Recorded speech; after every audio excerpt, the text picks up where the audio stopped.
maraming real-world applications na pwedeng pag-aralan about emulsions. Ang emulsion, by the way, ay dalawang likido na hindi nyo pwedeng pagsamahin. May mabibigay ba kayong example ng emulsion? Sige nga. Portia. Students and janitors. Portia. But it's true naman kasi, Prof. Di ba nga on an average, the human body is composed of 60% water? Class, I want a real answer. Gusto ko yung totoong example. Please, mag-isip kayo, kaya nyo yan. Magbigay kayo ng example ng dalawang liquid na hindi nyo pwedeng pagsamahin. Like tubig at langis. Come on! Kaya nyo yan.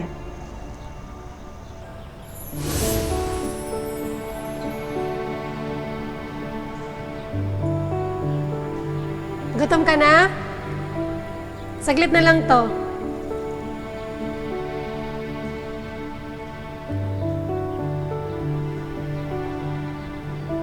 Gata!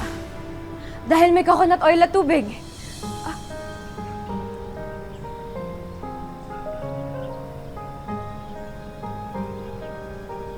Tama. Tama ka. See? Yung sarili nating janitress. Nakapagbigay na example, kayo pa kaya? Come on, guys. Bida-bida, humanda ka sa akin.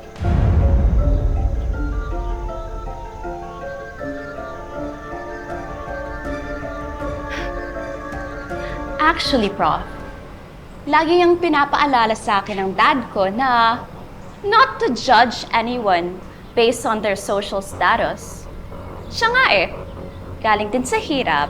But, look at him now. Doc Franco Terra, advocate of herbal medicine and natural healing.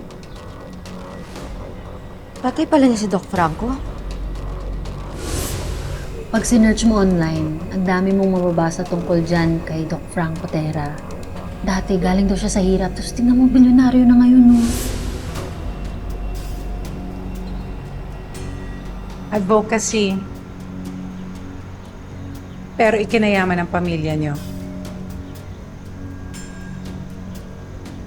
Alright, so that's it for today, okay? Pero yung independent activity ninyo, ha? Gawin ninyo. Research on emulsion, please. Alright? Sige. Dismissed.